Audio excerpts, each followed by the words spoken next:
Welcome to Mindshock True Crime. This is your host, Bruce McGuire, and this is the inaugural True Crime Q&A. A Q&A specifically dedicated to true crime in general, not any specific case, but we can discuss all cases. Everything is on the table in typical Mindshock fashion with logic and reason at the forefront, unlike any other podcast out there. If you want to help support the podcast, help keep up awareness in unsolved cases, cold cases, missing persons cases, wrongful convictions, and more, you can donate to our PayPal. Just check the link in the description. Make sure to subscribe to the channel, hit that bell for notifications. You could also become a YouTube member right here on YouTube. Help support the channel that way. Like and share Twitter, Facebook, Reddit, Patreon. Patrons do get priority for case topic, logical analysis, co-podcaster requests. You could also be a guest on the podcast depending on your tier. Questions, comments, theories, thoughts, suggestions, rebuttals, debunkings of any kind, leave them in the comments section.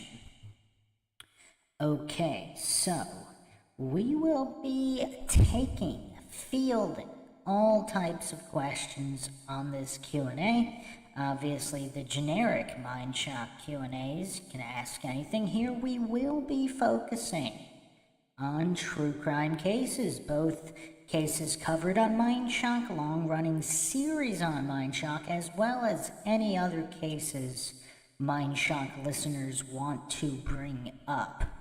I will be doing another dedicated Moore Murray Q&A probably around the weekend.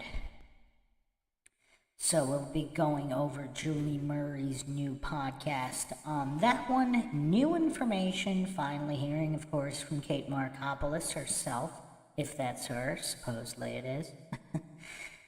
And all of the developments there. I do think there's enough information in the Moore Murray case. I think there's actually enough information in most cases to get them solved.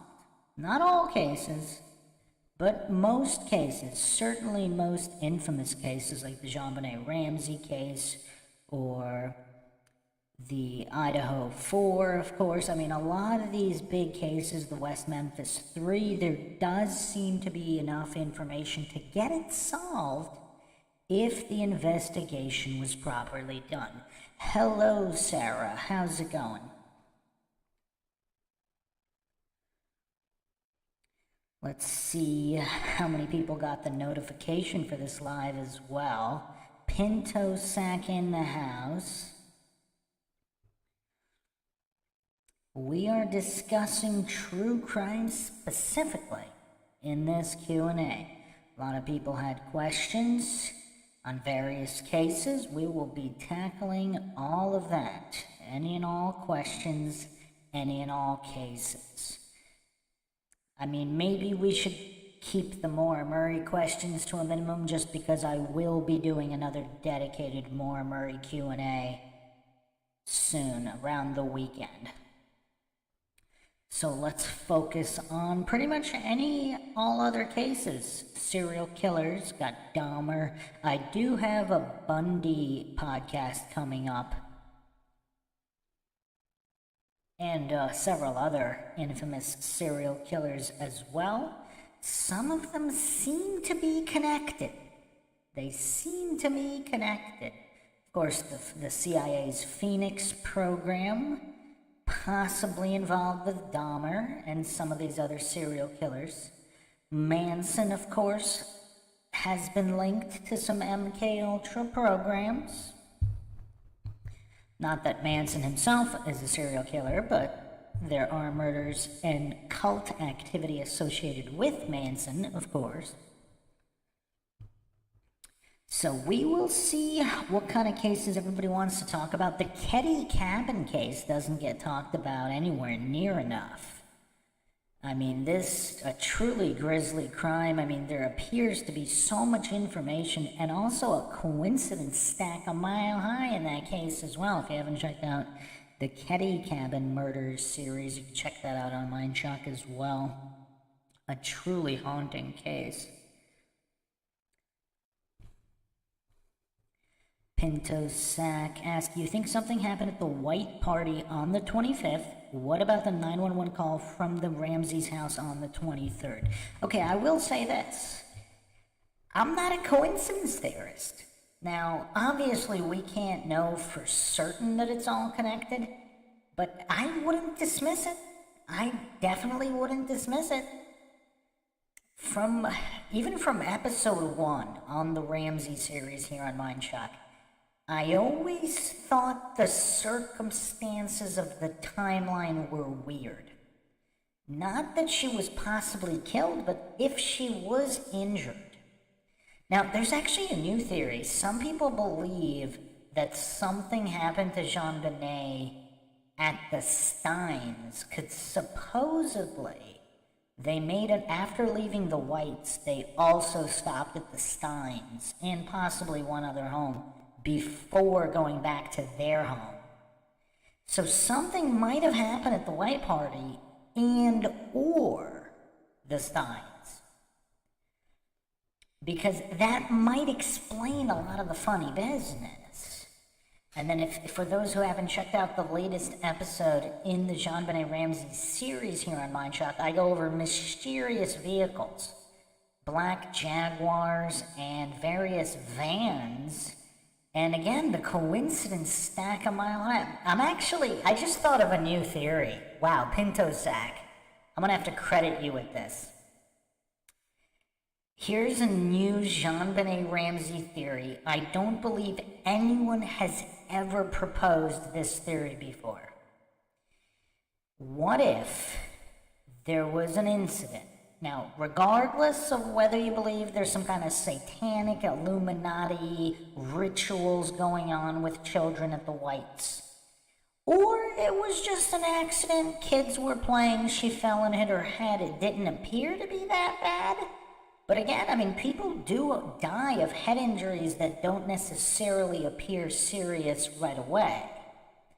So, I mean, you can look up, there's a fair amount of cases, sports injuries where someone hit their head and they thought they were fine.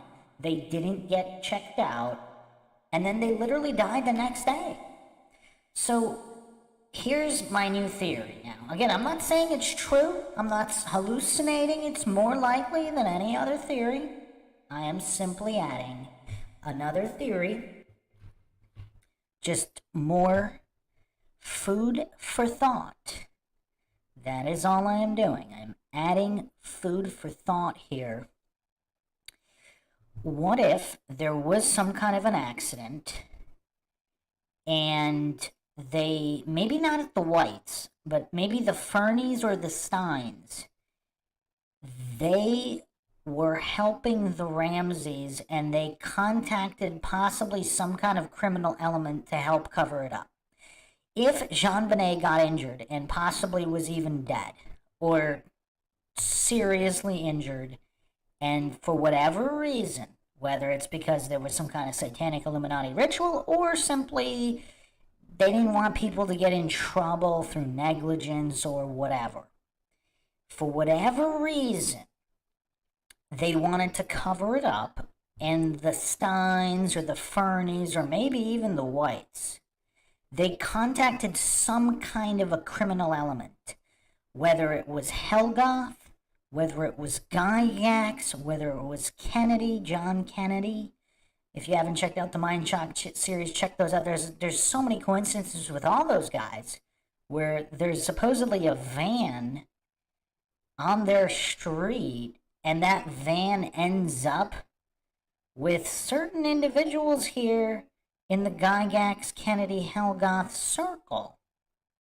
So what if something went wrong where, without their knowledge, were they trying to pin this on an intruder without the intruder knowing? Like, would they have, I realize this might appear out there to some, but when people are panicked and emotional, they don't necessarily make rational decisions. Is it possible the Ramseys reached out to one of their friends who they wanted to set up a possible kidnapper to take the fall for the murder? And obviously things went wrong in a whole bunch of different directions.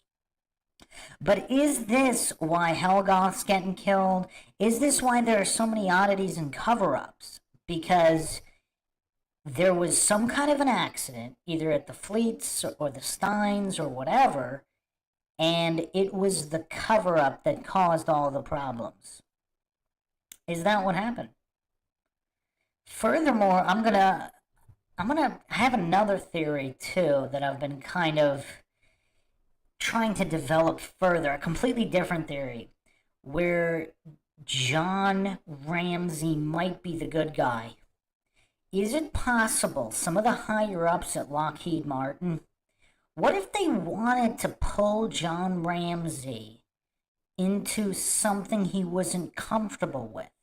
What if they threatened him? What if he ignored them? Would they kill his child if he didn't play ball and he didn't realize the kind of evil he was up against, the satanic cabal, so to speak? Again, just another theory, one of many. Obviously, the case is as of yet unsolved, so, the illogical Dunning-Kruger ghosts are obviously going to hallucinate something as far-fetched or not on an unsolved crime. I mean, it's kind of a weird thing, but that's the coincidence theorist way. That's what they do.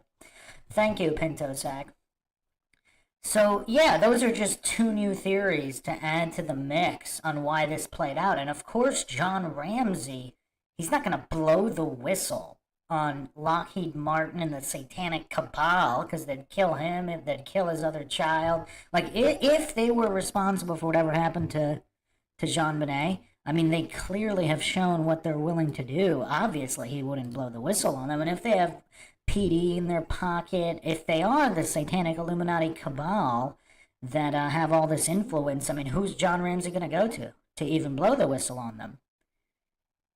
So, again, there's various theories, believe it or not, that we still haven't gone over on the Mindshock series, but I do have a few more episodes coming up in the Jean-Benet Ramsey series just to cover all the evidence, cover all the theories in the most comprehensive and exhaustive fashion possible, unlike any other podcast out there, of course.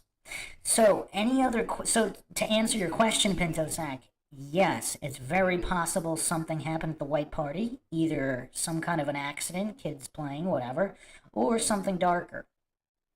Hollis Keith bringing out the tinfoil, Francis Sheldon, John Norman, OCC, Atlanta child murders. Yes, those could all be related.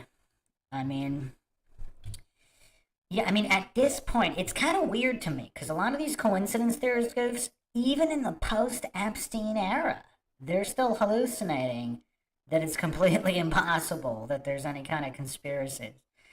I mean, it has to be evil scumbags acting alone. It just has to be, right? I mean, just the level of gopher from the coincidence theorists it's really weird.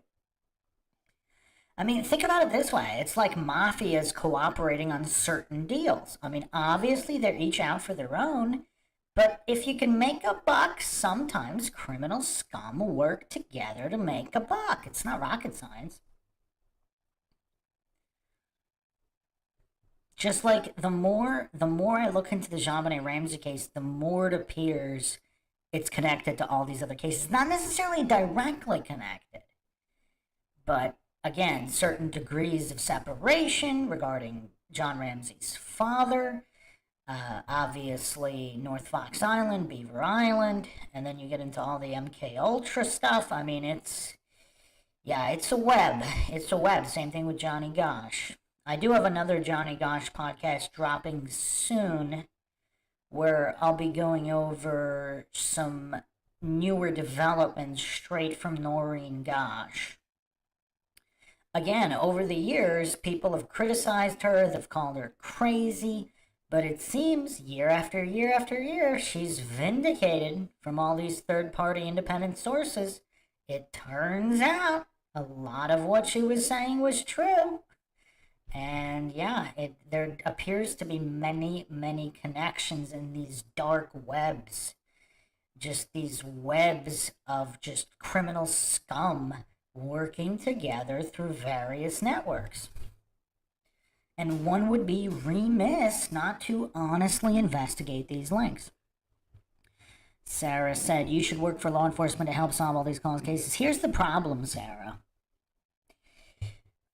There, even without going into all these conspiracies and political influence, like in the Johnny Gosh case, like literal mayors possibly being in it, involved in these networks and crimes, even without all that, just basic human egos. This is why so many cases remain unsolved.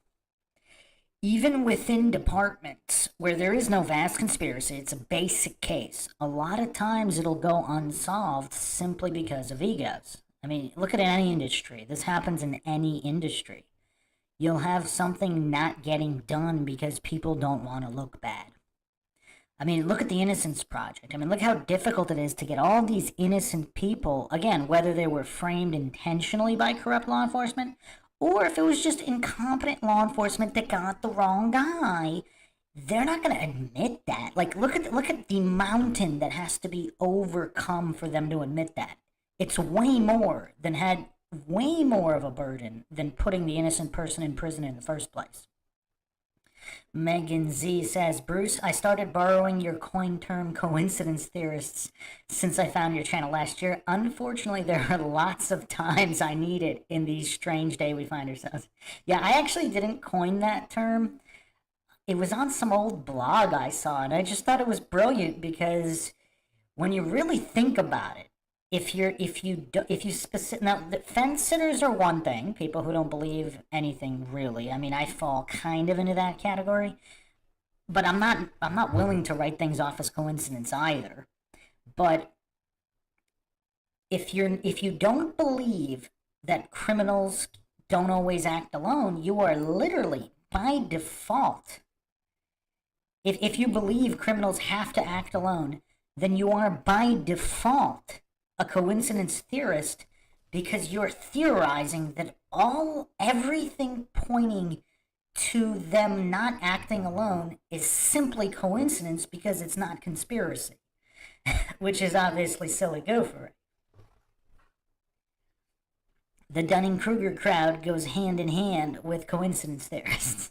Coincidence theory, yeah. So what kind of cases you guys want to cover tonight? What kind of questions? What kind of cases? There's only so much I'm willing to delve in terms of the satanic webs, simply because, again, staring into that abyss, it'll stare back into you. But if you're not aware that an abyss is even there, you might accidentally fall into it. So it's kind of a double-edged sword. However, I believe you should be aware of the abyss, maybe peek slightly from afar, and that's it. Just so you can save people, you can help people, you can be aware without risking, the descent into madness. Because that's another thing. A lot of detectives, some of these old-time detectives, if they've just seen a certain amount of evil firsthand, I mean, it takes a toll. It definitely takes a toll. So to all the good, honorable, non-corrupt police officers out there, I mean, all we can do is salute them. Obviously, not enough of them out there. Bench Brawl says, crazy 'cause I'm there. Where? In the abyss?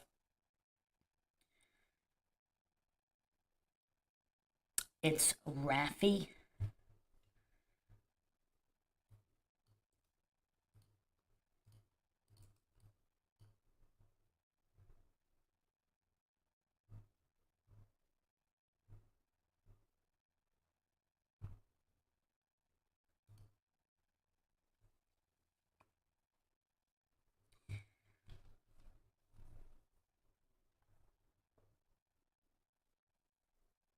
Pinto Sack said, looking forward to your Fremers Croom. Yeah, I'm not too far away from finishing that up. For whatever reason, there are obvious reasons. That's just an emotional one.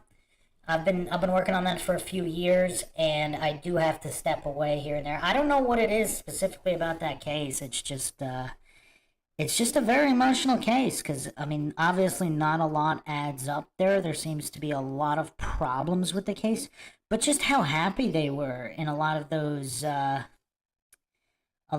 photos. I mean, it takes a toll just doing deep dives into those cases. So, but I do like to be comprehensive and exhaustive. So I'm not gonna release that one until it's really ready. But it's almost there.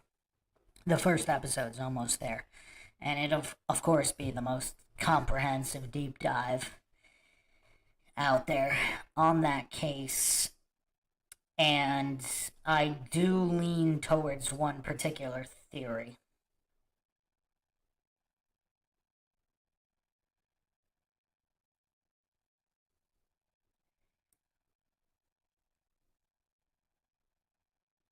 For those that wonder why I don't specifically cover breaking cases. I know a lot of people ask to cover just cases that are just breaking in the news. There's just so little known. I don't, I like to be comprehensive. There needs to be a certain amount of time that passes for a certain amount of evidence to be brought forward. Sarah said, Bruce, I talked to Chris Morris about 5 years ago. He was pretty mean to me. Wow, so he's still mean after all these years. I mean, that's how a lot of people described him in the Columbine documentation. Anything you want to share about that talk?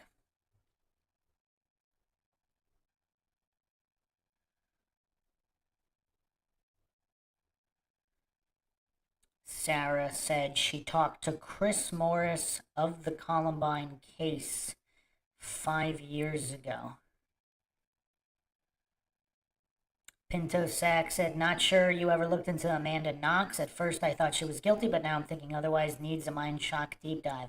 Well, Pinto Sack, you are in luck. There is an Amanda Knox deep dive on Mindshock. Check it out. For those that don't know, you can just go to the YouTube channel and then hit search, and you can just search. I mean, I do have around 4,500 videos on the channel. Sarah said, I'm afraid trembling from Chris Morris. I'm assuming you're no longer in contact with him if you talked to him 5 years ago.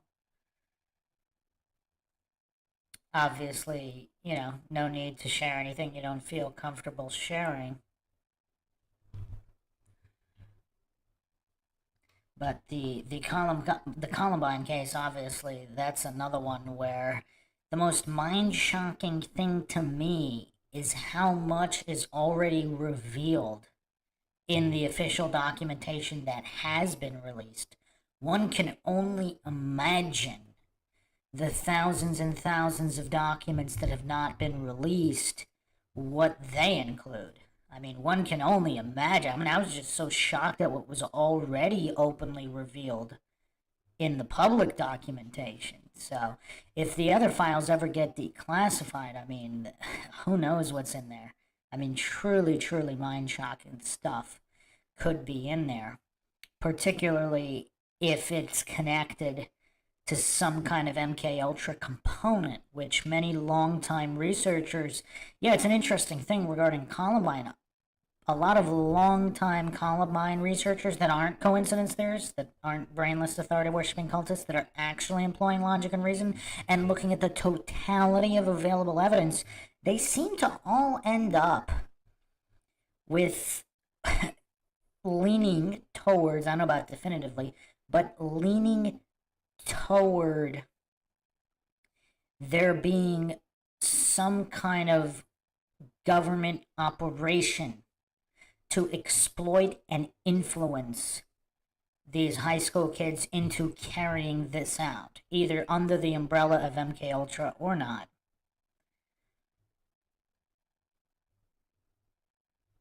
Megan Z talking a bench brawl. How am I ever supposed to keep up with you? I guess that's the point when you step back from the abyss. Sun UV Liberty. To be fair, if people constantly wanted to ask you about the worst or most salacious thing you ever experienced in your life, you might get sick of it. Yes, that is true. That is definitely true.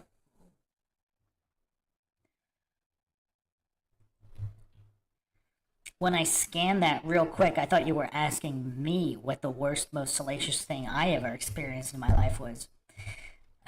I mean, I got some stories, nothing horrible, but some interesting stories. When I was a kid, should I share this story? I don't know if I should share this story. I'm not going to say where it is, but there was, during my school years, during my formative years, I mean, I got a lot of stories. I'll say this one. There was a wooded area away from prying eyes, but it was weird because it was in a neighborhood where there was a lot of houses. If you didn't know it was there, you would miss it. But it was just kind of bushes on a street. But if you went through the bushes, there were trails and a fairly decent sized acreage of just backwoods. It wasn't a park or anything. I don't know who it belonged to.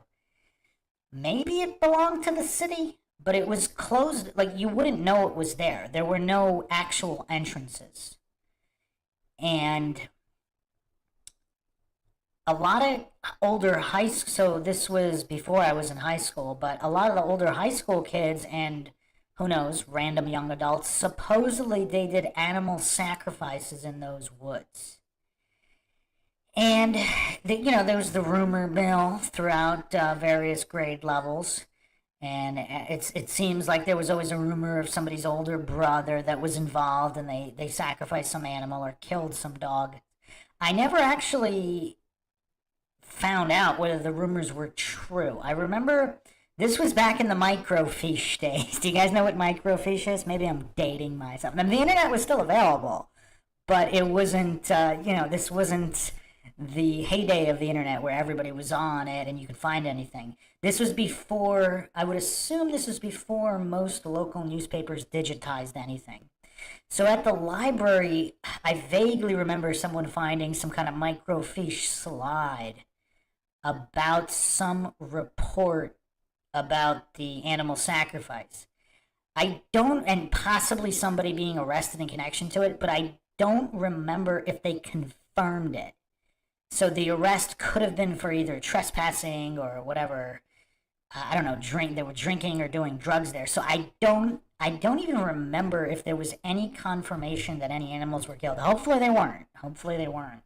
And we never found any animal remains or anything out there, but it was definitely weird. There were some kind of weird stick formations people left there. Again, I don't know if it was just kids screwing around. I mean, I have no idea. But I mean, it was kind of creepy because I only went there a couple times. I remember one time there were these weird adults there, and we ended up thinking that they might have been undercover cops just because it was like you would look at them and they would look away. And it was really creepy. We never went back after that last time because there were a couple of guys. One of them were in that wooded area. One of them was on the street.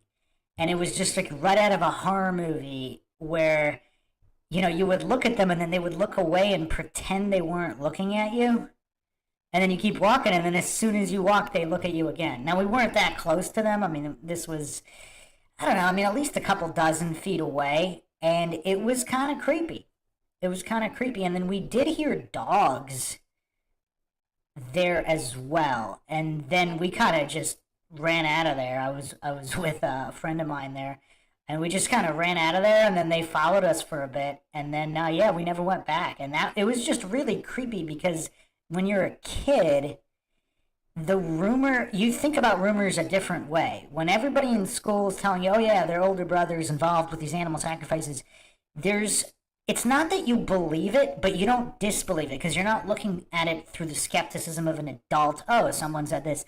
Because it's a friend you trust, and when you're a kid, the older kids, your friends, older siblings, there's a certain level of respect they have just because they're X amount of years older than you. So you would you would kind of hear their stories with more believability than your own peers. So it's not that I definitely 100% thought it was true, but it was definitely weird. It was a weird, it was weird. I mean, it was really creepy, like right out of a horror movie. Because we're in there. I think we went there maybe within 2 weeks. We went there a couple times, and there were no weird stick formations the first one or two times. And then the time that they were there, we think, okay, this is weird. And then all of a sudden we hear rustling in the bushes away, and then there's these random older guys there. It's like, why are they there? So I don't know if it was maybe a drug dealing area or something, but it was pretty creepy. All right. So again, not like I said, it's not a crazy story, but that was my first run-in with rumors of satanic occult activity, which happened to also include random strange men who may or may not have been undercover officers looking to maybe bust kids doing drug deals or maybe underage drinking. I have no idea. I probably should try to look for some of those old news articles. Because again, this was a true horror movie experience, because we even had that microfiche slide of a reference to some kind of occult activity. But as far as I can remember, none of it was confirmed or proven in any way. Also, in true horror movie fashion. And we weren't dumb enough to keep going back there, so maybe that's why I'm still alive. But all right, so let's catch up here on the comments. Bench Brawl said, Bruce, I have something for you. His name is David Lane. Not David Blaine, David Lane. Started the Odinist cult in the 80s named The Order. He was sentenced in the 80s and sent to Terre Haute, Indiana, where he spread it through. Interesting. White supremacist David Lane is the creator of the 14 words of the white extremist groups. Huh. Yes, Sun UV Liberty, we're all getting old.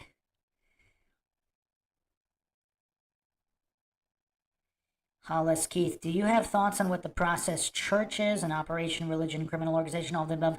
Honestly, I haven't done deep research into it. I don't know if I think a number of people have brought it up, so I do have it on the list to do a podcast covering it. I've only touched upon it briefly, though, so I will definitely have to do more research for the dedicated episode on it.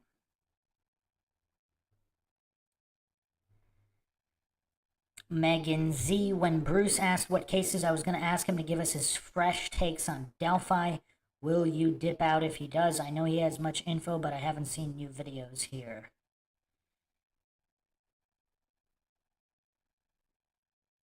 You guys want to talk about Delphi? I mean, that is such a problematic case. Very, very problematic.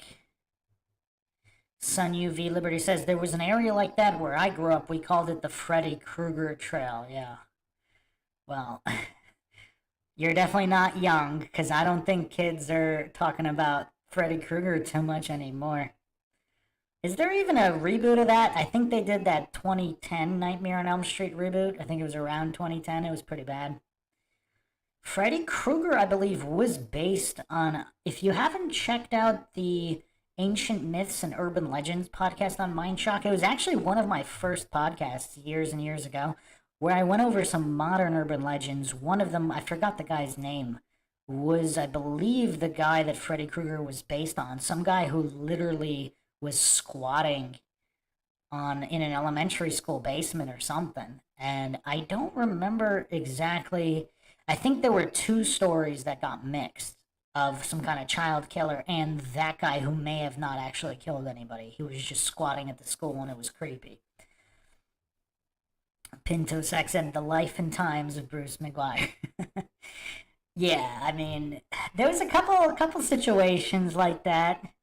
But that was probably the only truly occult, possibly occult connected. Other than, I do have another story. I don't know if I want to share this one because I don't have. I would have to get permission, I believe, of a friend who knew someone who was in the Freemasons. And because this was also many years ago, before, this was way before any of the Freemason documentaries and the Illuminati connections. This was before it was mainstream, I guess you could say it. I mean, obviously, plenty of conspiracy theorist books, but it was still considered fringe. The average person had never heard of a Freemason or what Freemasonry was. It was fringe, and we had a friend who, there was a friend in our circle who knew somebody who was making their way up the ranks through the Freemasons. And again, nothing really, I mean, they weren't saying, they just said some of the rituals were weird. But that's probably as far as I can go with that.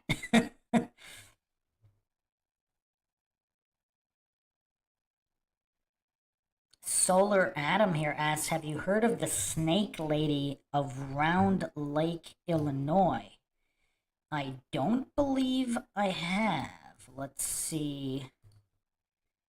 Let me check it out right now. See what we can come up here. Oh, wow. Some wild stuff is coming up in my search. And that's a Google search, too. I didn't even go to the uncensored search engines yet. Huh. Wow. You just opened a can of worms.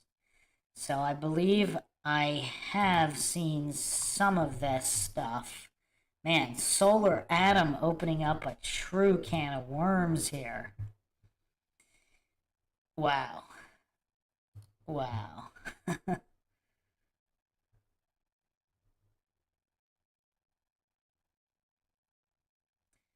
There's also,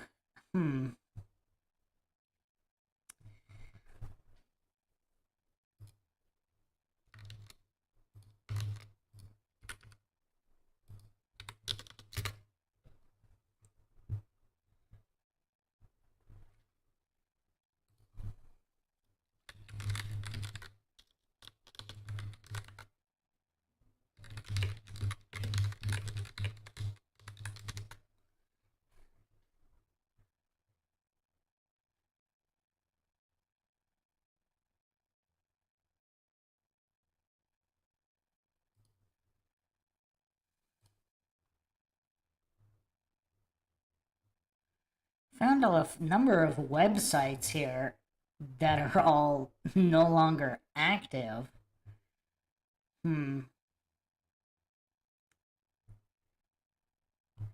not even sure I wanna dive into that too much at the moment. Megan Z says, Bruce, have you looked into the Ruby Frank Jody Hildebrand case? I'm almost positive I stumbled across a child trafficking ring related and just had to stop. Unfortunately, there are actually quite a few cases like that the more you dig into them, the more so-called coincidences start popping up. But no, I haven't looked into that case too much, just overview. It was definitely weird. It's definitely weird. Sun UV Liberty says, I went to a school that was an old brick building. It still had the steam pipes and exposed electric conduits that ran along the walls. After I saw Nightmare on Elm Street, it always occurred to me, yeah, I went to a school like that as well. Or should we call them indoctrination facilities? You know what's crazy? I'm going to share this story. It's not really true crime, but you guys might get a kick out of it. There was this one kid, even as early as elementary school. So we're going back a long time. So let's say third grade maybe. This kid, so everybody thought he was going to grow up to be a comedian, but his takes, even though they were funny, they were serious funny. Like, he made these observations that school is like prison. We had numbers. We had to walk in lines. We had, break for food, break for recess, prison yard time, he called it. And you had to obey. You had to, do what you were told or you get in trouble. You get detention, you get your sentence extended. It was just weird that a third grader was making these observations about just the entire nature of government schooling, of public schooling. And I haven't thought about it for a while, but for whatever reason, you just, I don't know, Freddy Krueger and old school buildings made me think of that. Just this one kid, this little kid, who was already making all the connections of the brainwashing and just the mirrors. And Pinto said he was a visionary.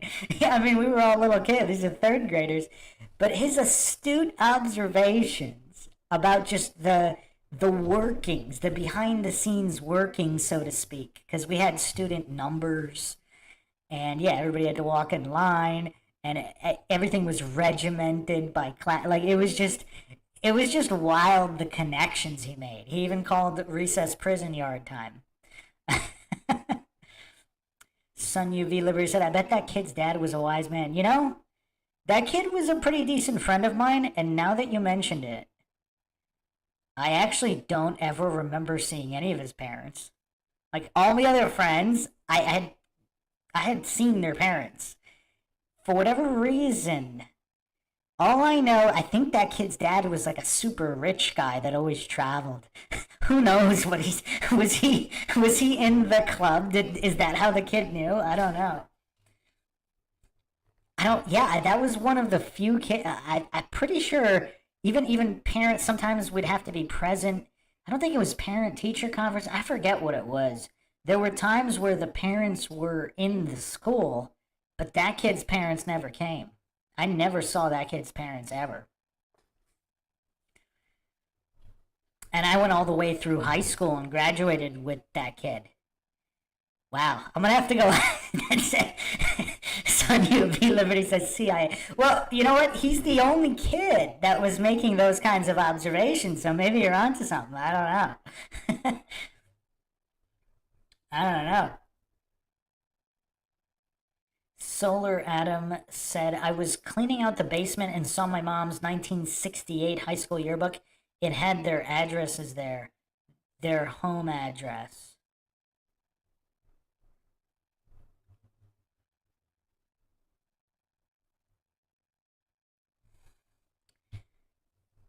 Who are you referring to, Solar Adam? Pinto Sack says maybe he was testing your reaction to his takes and reporting back to his handler. Well, the reaction of all the kids was to just laugh and agree. He definitely was not the class clown though. He was the super serious takes guy. Cuz his comedy wasn't about making people laugh. It was about making accurate observation. And he kind of continued doing that throughout the years. And then he got really into sports, and I guess at that point, I don't know.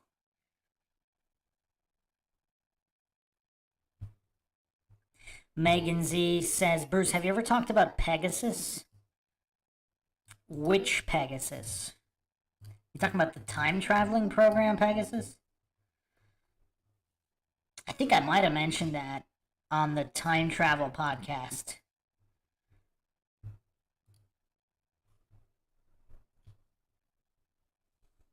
Sun UV Liberty says, I'm disallowed from interacting with my son's school staff. It's a blessing and a curse for everyone. I don't know how people now do it, because I remember all the issues in public schools decades ago, and from everything I've seen online, it is so exponentially worse. Even before all the woke nonsense, even before that, it already looked like it had gotten to such a horrible state where, it's crazy. Megan Z says, no, the government spy software Pegasus. I don't believe I have talked about that. I was wondering, I didn't think it was the time travel program because not a lot of people know about that one. That one's pretty hush-hush. JR seemed to have known about it, which was I was actually surprised that he knew about that.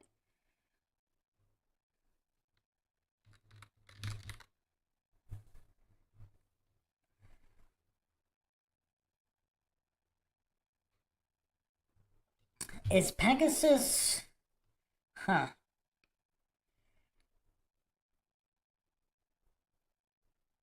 It's software made by Israel based cybersecurity company NSO Group on phones belonging to activists, rights workers, journalists, and business people. Actually, that does sound familiar. I mean, I guess it's not the only software, though, because I believe. Huh. I believe there's a whole bunch of them.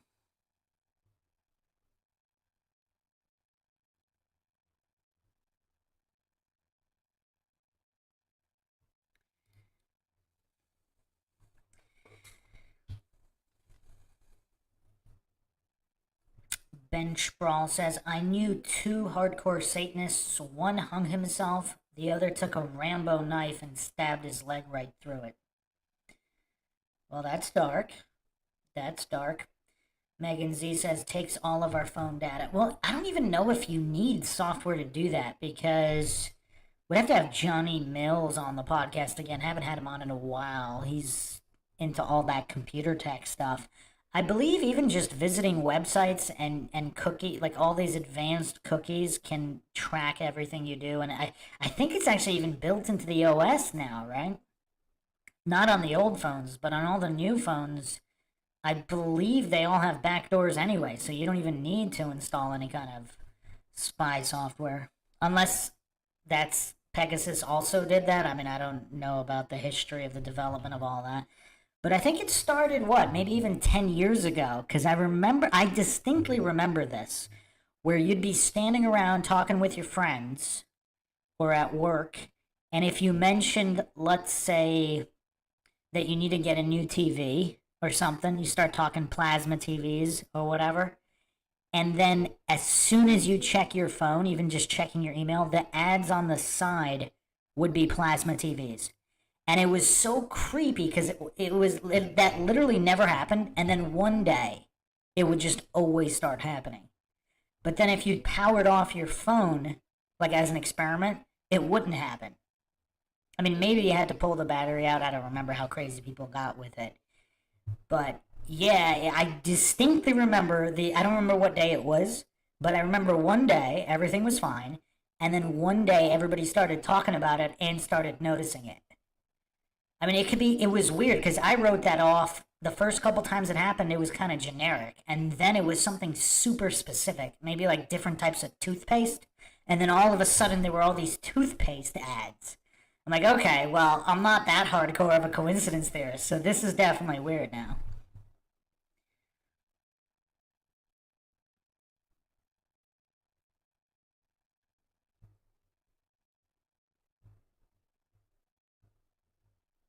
Hollis Keith said, since Windows 8, Microsoft can access anything on your computer, they pushed patches to allow the access on older OS. Is that why it was called Windows? Who's ready for a mind shock? Windows, because everybody is spying through your window. The computer itself is a window into you and your activity in your house. That's why it's called Windows.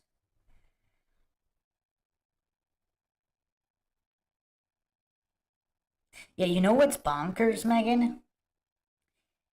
That I forget the exact year, but some CIA guy admitted it was on the mainstream news that even the toasters and the smart TVs, they're all listening. Because the coincidence theorists and all these goofs that were saying it's impossible, the tech doesn't exist, or the government doesn't care about you. And then one day it was just admitted, and then all the coincidence theorists kind of pretended it didn't happen.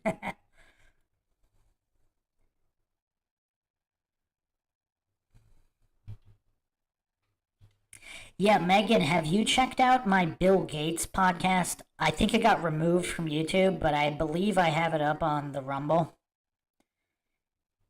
It gets crazy. So I probably shouldn't say it here, but but down to the so-called kernels within the OS within Windows and the naming mechanisms of the kernel. I mean, everything is so out there. I mean, the coincidence stack is a mile high on what exactly the OS is doing. The programs that program you. It's wild. It's wild.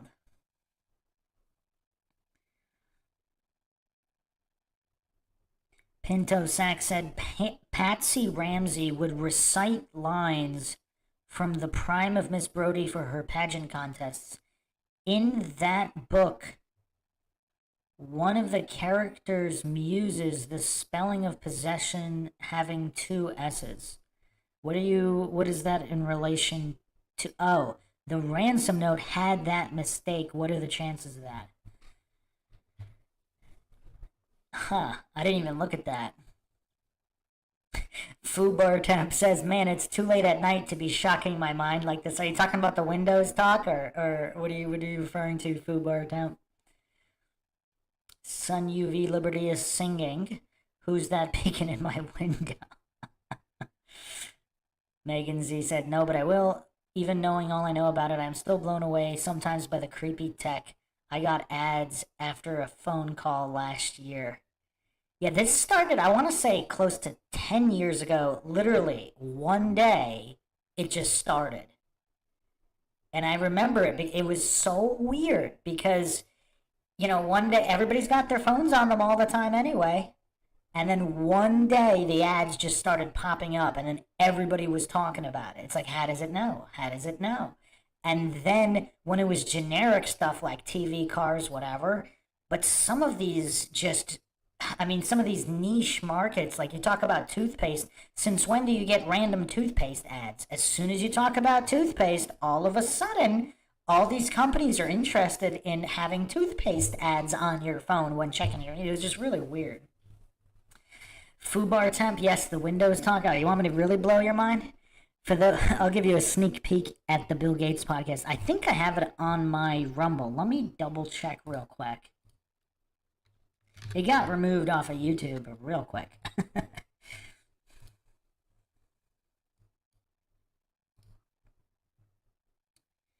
Oh wow, I actually don't have it on the Rumble. I'm gonna have to get it on the Rumble. That'll be my project. I will upload it on Rumble and then post it in the community tab here. But so Bill Gates, that's not even his real name.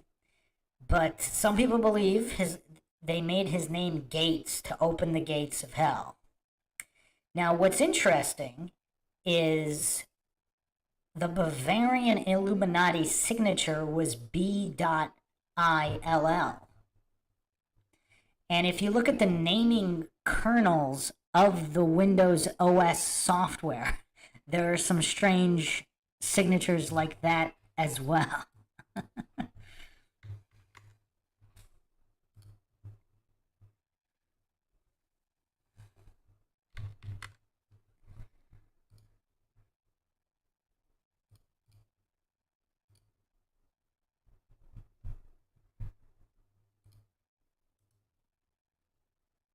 So the new OSs actually don't list it, which is weird because I'm looking at it right now because I was trying to find a good example.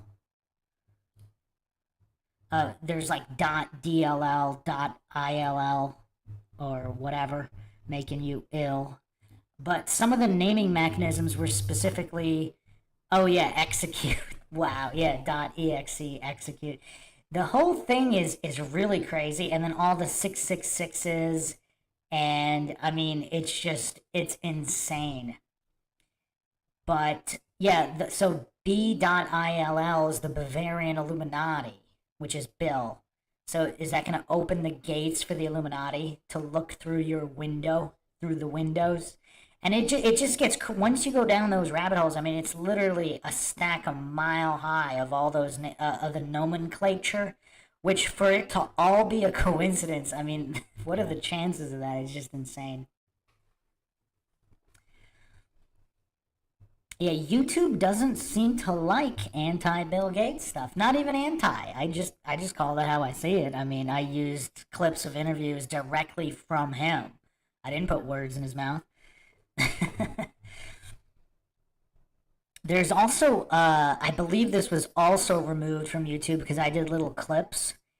In Windings, actually, wow, you guys want some. We're supposed to be on true crime, but I guess, the people in here, you want to talk Bill Gates, but okay. I'm gonna have to go probably to an uncensored search engine for this, but let me find it.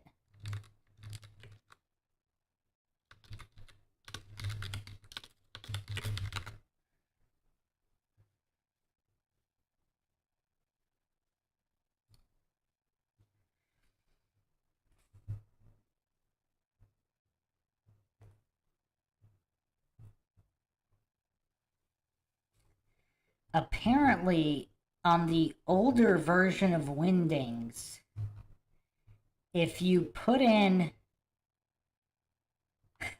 if you put in 9/11, it would be an airplane and two sheets of paper, I guess, which look like the Twin Towers, and also Skull and Bones and the Star of David and Q33NY. It was really wild. I'll do actually, yeah, I probably can't play this clip. I don't know. Do you guys want me to play the clip and see what happens? You guys want me to try to play this clip?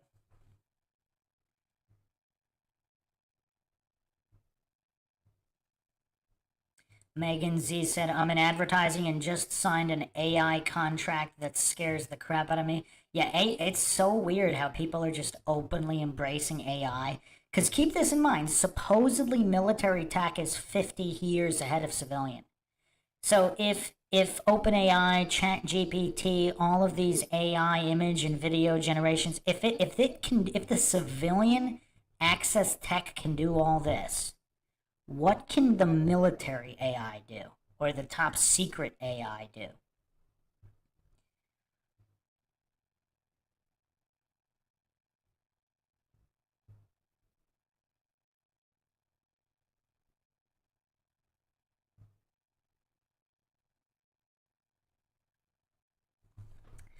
Megan Z, I keep encouraging my favorite creators to get on Rumble before YouTube censorship gets too much or gets much worse soon. I'm also on Rockfin. For the people that don't know, Rockfin is also free speech. Eddie Bravo is kind of one of the bigger guys on there.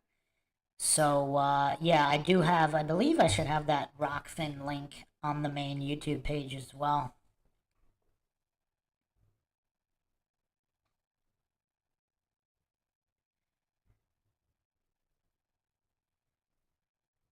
Okay, you guys want me to play it? I'm just gonna overlay it right on here. Um, if YouTube doesn't like it, I guess it might terminate the stream. I gotta find the clip though, so give me a second because YouTube removed it.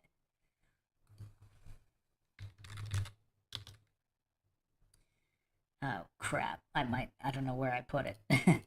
I can get it.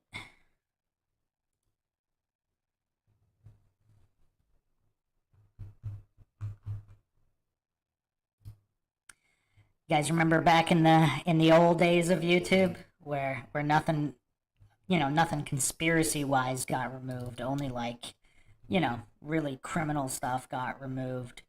But anything just simply discussing conspiracies, that didn't get removed. It was back in the free speech days of YouTube before Google bought it and ruined everything. But I mean, I don't claim anything is true or untrue, so I thought it'd be fine because again, I don't claim anything is true or untrue. I simply discuss theories. I don't make claims, but you know. Yeah, Rockfin is free speech. Literally. I mean, it's like the old YouTube.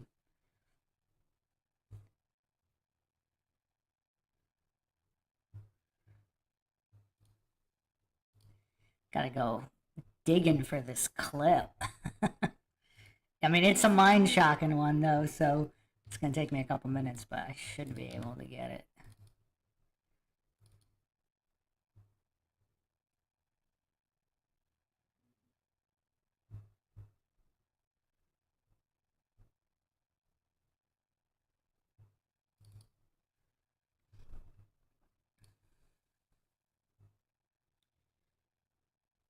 Pinto Sack says Patreon is not very free speech friendly. They often ban people.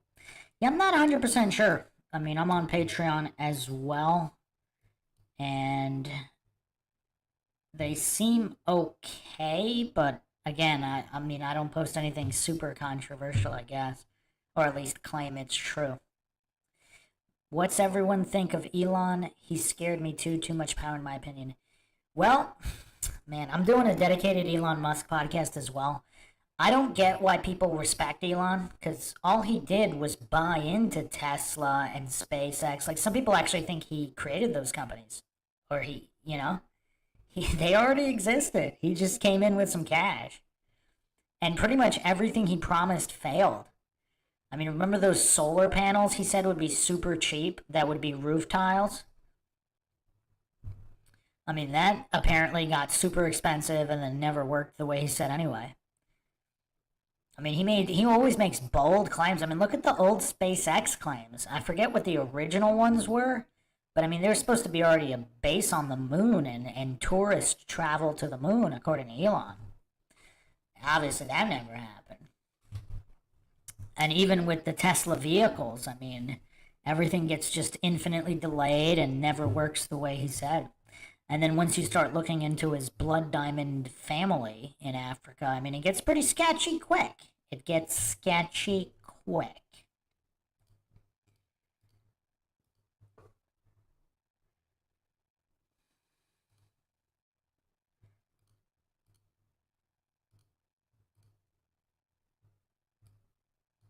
I don't know why I'm having so much trouble finding this Wingdings video that I had a little clip on the Wingdings of 9/11. Huh.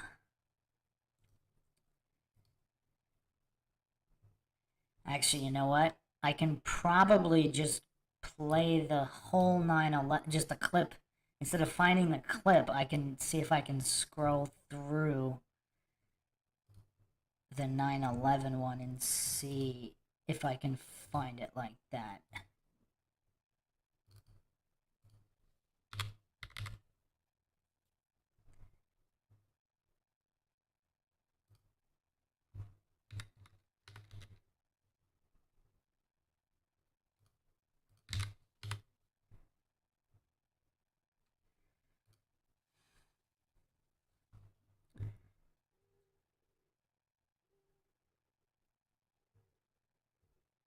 Everyone also thinks Elon is an engineering genius. Any truth to that? From Billy Hilly Hillbilly.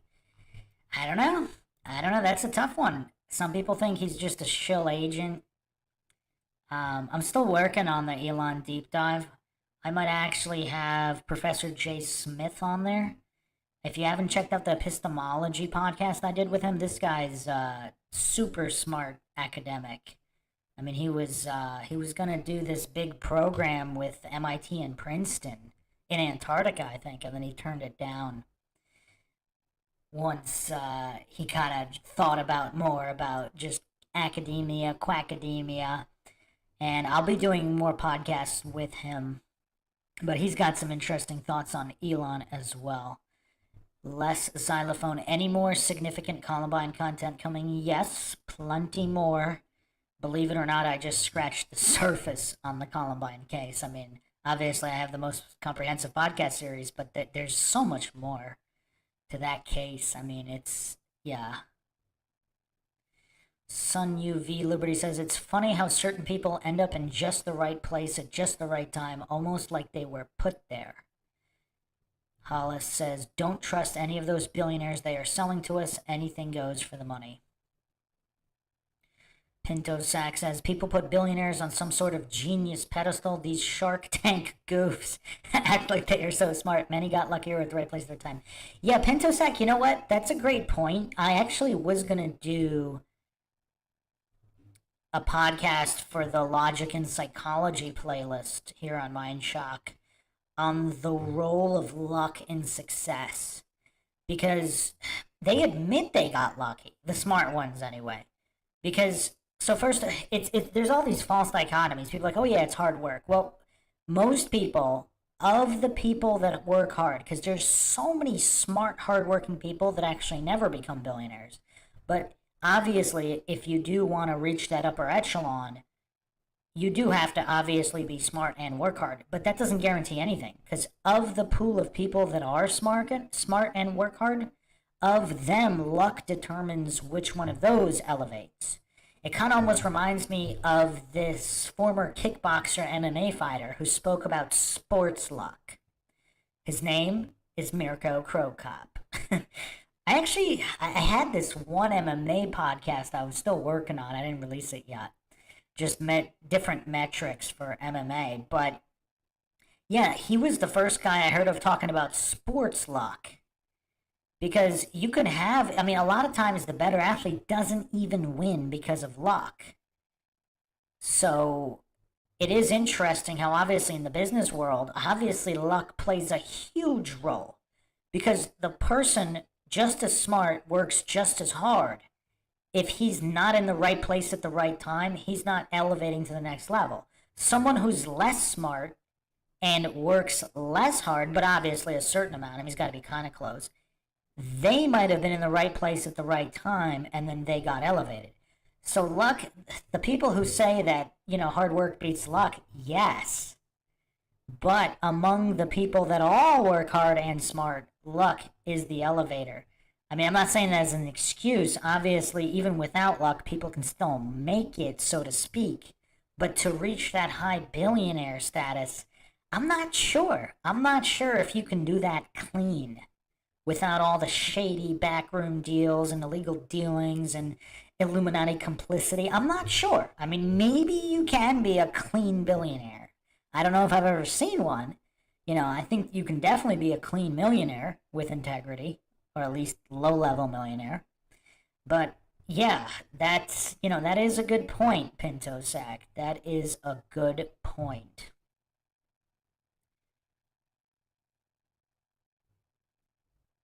Megan Z, luck and connect. Yes, connections is huge. I mean, even on the low level, how many people in various industries, there are people who get promoted just because of nepotism. I mean, on one end, but also just somebody likes somebody, or make a backroom deal or a payoff. I mean, luck and connections are huge. Again, this is not to downplay hard work, For 99% of people, you need that hard work to even get in the converse, to even make it a possibility for luck.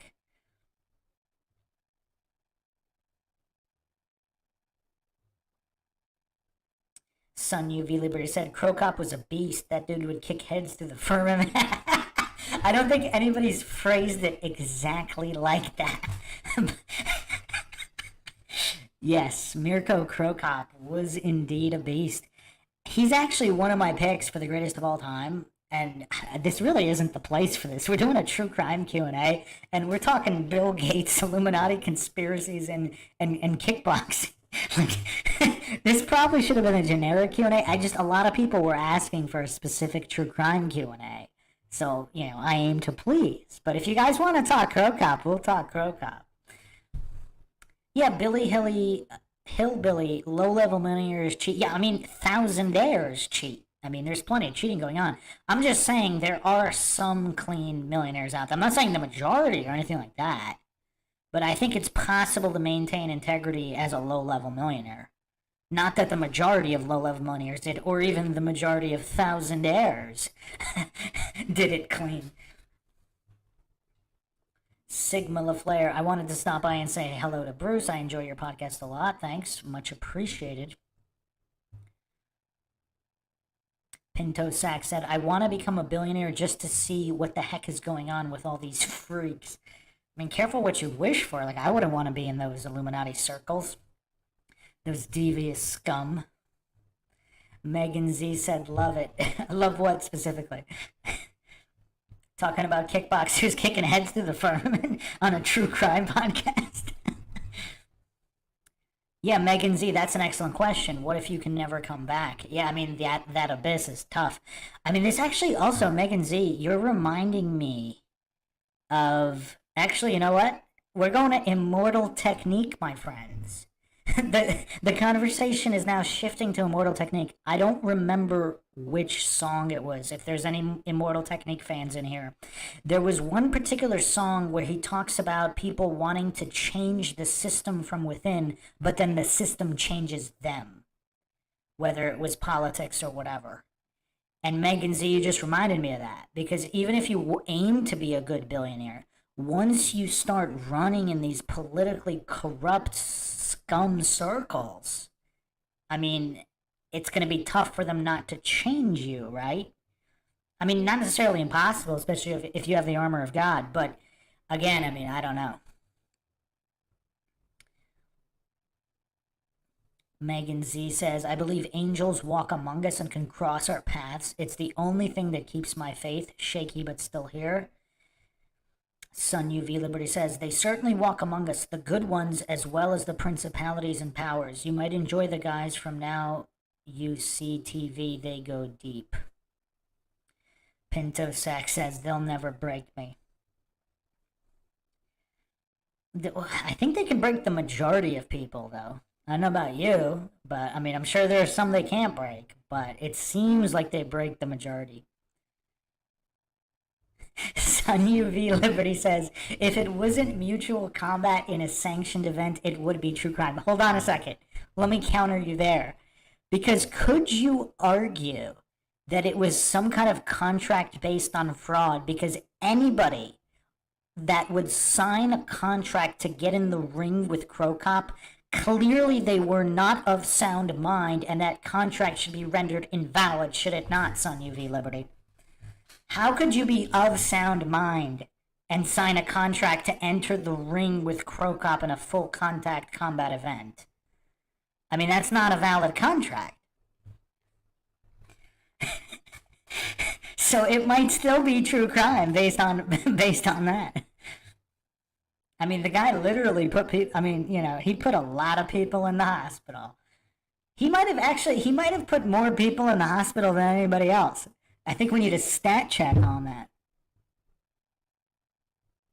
Megan Z said, just like all our politicians may go in well-meaning but come out filthy. Yeah, you might be giving them too much credit. I mean, what kind of person wants to enter a career where they get paid through stolen and extorted loot under threat of violence and putting their fellow humans in cages if they don't allow themselves to be extorted, if they don't have the fruits of their labor stolen from them?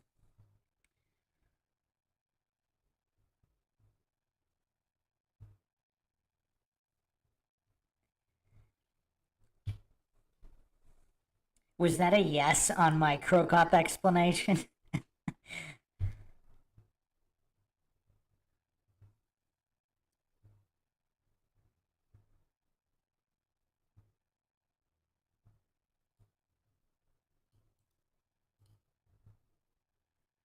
Pinto Sack asked, who would win in a cage fight, you, JR, or Maxwell Powers? I've done a little dabbling, my friend. I've done a little dabbling in the combat sports. That might answer your question. If JR really is CIA hand-to-hand combat trained, I mean, that would be interesting. I'm not sure he is, though.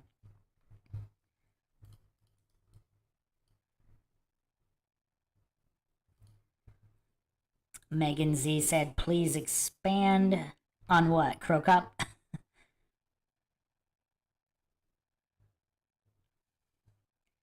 We're getting really off the rails here, but this is Mindshock. Sun UV Liberty says, fair point. I'm not exactly sane, and there's no way I'm signing that contract. I concede. I mean, out of all the combat sports guys, I mean, I'm not sure if there's any amount of money that could get anyone to get in the ring with a prime Crow Cop or a prime Mike Tyson. I mean, that's tough. That's tough. Megan Z, what do you want expanded on? Sun UV Liberty, did you see the Crow Cop fight with Dos Carreras Jr.? I mean, what is a pro wrestler doing in there with Crow Cop? He knocked him out, and then while Dos Carreras was sitting down, He punched him in the face with one of the hardest punches I've ever seen. But he was already out. He was out on his knees. I mean, that was a tough one. Not to mention the soccer kicks. I mean, Pride rules. Do you really want Crow Cop kicking you in the head or stomping on your head? I mean, that's tough. I mean, who would sign on for that? Megan Z says, no on the politicians going in willing to be extorted, I guess. Oh, no, I don't mean the politicians, because the taxpayers are extorted, and the politicians' salary is from the extorted funds from the taxpayers. And how dare you not want more expansion on Crow Cop? Son UV Liberty says, just nobody mentions Seagal. Steven Seagal. You had to go there, Son UV Liberty. You're bringing Stevie into the mix? I have a very, very comprehensive Steven Seagal podcast coming up, including his showdown with Bruce Lee. That is correct. There is some evidence that Bruce Lee actually mixed it up with a teenage Steven Seagal.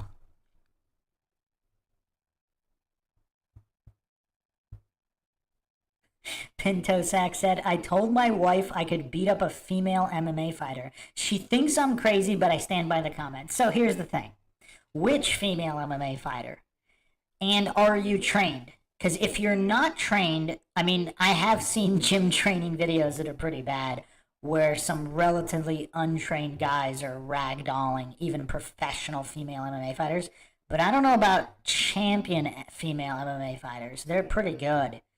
I don't know how many untrained guys could take champion female MMA fighters.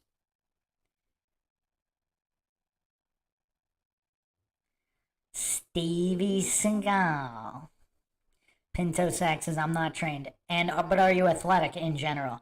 Because female MMA fighters can probably beat up a lot of these soy boy goofs that are not athletic. They probably could. I mean, depending on the size. I mean, if they're like a 6'5", bar brawler with a beer gut, they might still be able to take out most non-champion female MMA fighters. Megan Z says, haha, fair, but the whole you gotta join him to beat him. How will it ever change if we can't somehow get decent people in office? I know, wishful thinking. Well, here's the thing. Decent human beings don't desire to go into office unless they're just that clueless about how the system works, in which case they're not competent to change it anyway. I'm not saying there are no good-hearted people trying to get into office. I'm saying anybody with a certain level of intelligence and competency understands the game and the corruption, so they would never even want to get into it. It's kind of like if there's a serial killer club and you gotta kill people in the club, are you gonna enter the club and kill all these innocent people just to stop the serial killers? I mean, if there was a way to do it without killing anybody and stopping the killing, but is that possible? Pinto Sack says, I'm in good shape. Well, yeah, if you're pretty athletic, I mean, sure. I don't know. Amanda Nunes is pretty good. I was never sold on Ronda Rousey, one of the greatest frauds in mixed martial arts, in combat sports. I mean, she got wrecked by some high school kid. There's training footage of her just getting absolutely slaughtered and taught. I mean, she's an Olympic-level judoka who is an MMA champion. She's getting slaughtered by high school kids. But Amanda Nunes is actually pretty good, and she hits hard. So I think Amanda Nunes could take a lot of untrained guys.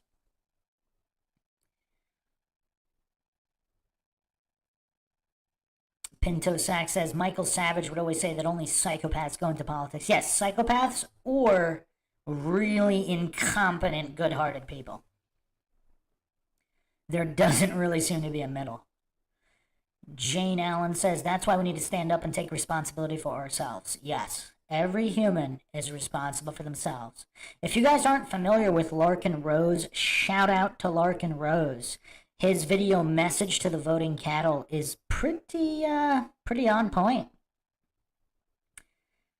Pretty on point. Should I play it? I'm still digging for this 9/11 Windings clip. I don't know why I'm having so much trouble finding it. I can get it, though. I can get it. I forgot about it. We were talking about Crow Cup. Yeah, soy is terrible. Hollis asks thoughts on the legitimacy of Kathy O'Brien and what is the source of the evil coming from Michigan? So much that I look at ends up being in Michigan once I dig in. Well, here's the thing. I mean, you can do that with literally every state. That's what's crazy. I mean, I haven't seen too much really crazy stuff.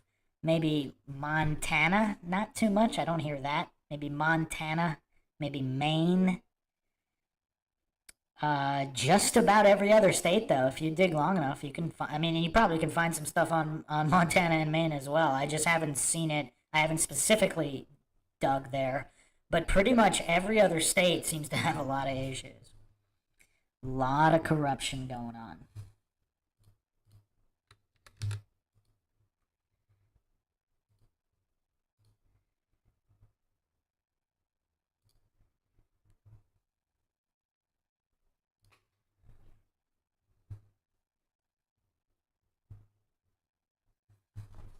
Is there anyone here who hasn't seen the 9/11 conspiracy episode on Rumble? On the Mindshock Rumble? I think I had it on. I think it's here on YouTube too. I actually don't think it was removed. I don't think it was removed on YouTube.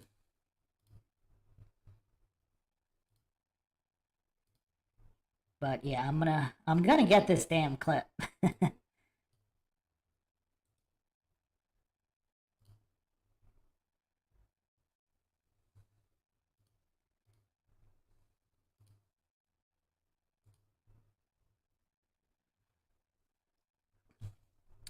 Sun UV Liberty says voting is consenting. I do not consent. Correct. If you vote, that means you are putting your will, you are surrendering your will to your candidate. So you're basically sanctioning the actions of who you voted for. You are saying that they represent you. See, personally, I've never seen anyone who can represent me because they don't speak for me. I don't want anybody doing any kind of thieving or evil of any kind, which is pretty much all candidates all the time. So, not to mention, there's this hallucination of statism that people have the right to rule other people. Now, I don't know where that hallucination was manifested from. That's the issue. I mean, I have no problem with most of the Constitution, but there's a line in there. Congress has the power to tax. So where is this power coming from? Because if all men are created equal, why don't I tax Congress? Why don't we tax the congressman if all men are created equal?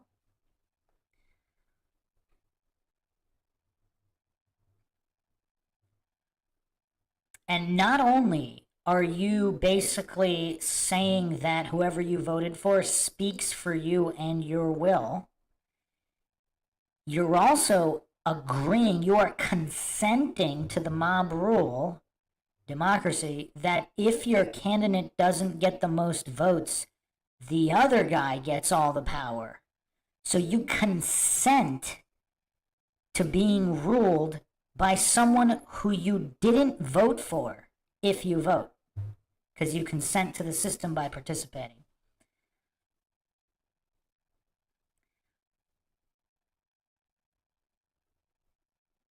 Yes, Pinto Sack. The 9/11 podcast. There were 2 episodes with JR, and then I did a follow up, I believe, here on YouTube solo. Jane Allen says, "If you refuse to vote, you will be imprisoned." Here, that is. Where is here? Where are you, Jane Allen? If you're comfortable stating that.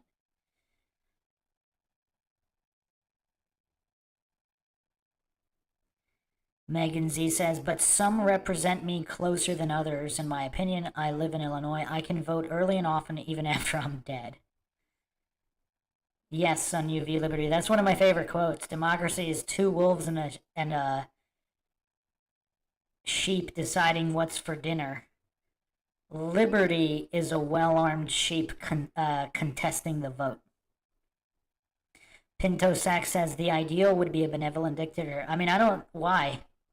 We could all be like Zomia, Southeast Asia, unconquered, no rulers for thousands of years. Genghis Khan didn't even try, because that is the art of not being governed. For those that don't know about Zomia, Zomia. Perhaps that's due for a podcast. Jane Allen is in Australia. You have compulsory voting in Australia? You can't not vote? I didn't know that. That's wild.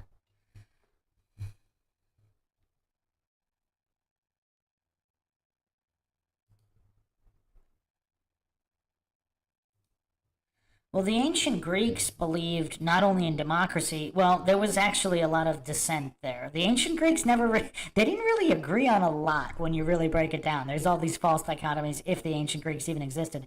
But one of the schools of thought is that you need philosopher kings.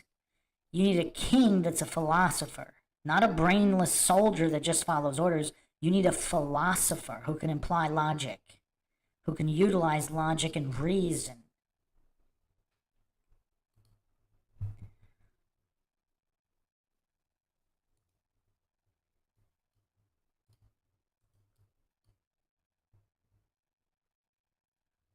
Oh, so I totally, so I just brought up the wrong clip. I was looking at the 9/11. It's the Bill Gates podcast, not that had the windings with 9/11. Okay, and I had it here the whole time. Wow. Wow. Okay, let me just find it.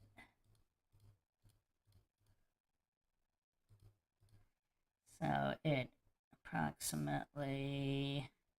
Oh, I think I was talking about a particular disease the last couple years, and that's why it got removed. So I guess it didn't get removed for all the Illuminati Microsoft stuff. All right, so 108. All right, who's ready for this?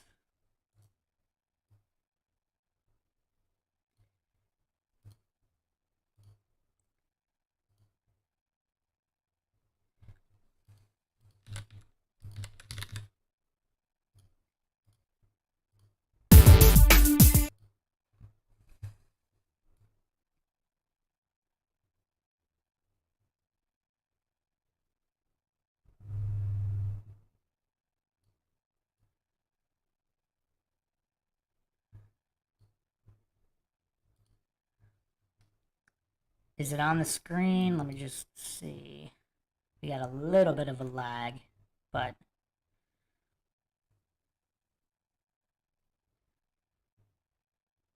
Pinto Sack asks, what if your ruler thought just like you and had the same ideas? Here's the thing, though. If I don't believe in rulers and I believe humans should be free and responsible for their own lives, then how could a ruler think just like me? Just by being a ruler, he already can't be thinking like me.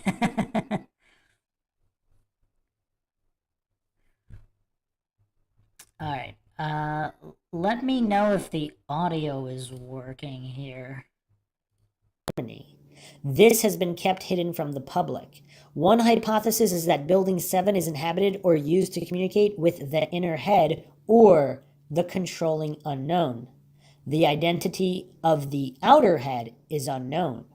Bill Gates may be the outer head, a high initiate of the conspiracy, or just a figurehead whose purpose it is to divert attention. To understand fully this history, or whatever of it may be understood by human minds, one must have some knowledge of the history and origins of the Illuminati. Little is known about the Illuminati, but what is known is that the Illuminati can be definitely traced back to 1776. An interesting year for a lot of different reasons. On Walpurgis Night, 1776, 5 men met in a cavern deep beneath Ingolstadt, Bavaria. There they invoked some sort of supernatural beings and made contact with unknown superiors. The following day, one of these 5 men proclaimed the foundation of the ancient illuminated seers of Bavaria using the name Adam Weishaupt, which means the first man to know the superiors. Although the Illuminati were officially disbanded in 1785, they did not disappear. Throughout the past 200 years, they have been observing the profane world carefully and occasionally intervening, as they did in Sarajevo in 1914, Petersburg in 1917, Manhattan in 1929 to divert attention from a rather unpleasant affair off the coast of New England, and Dallas in 1963 to name a few cases.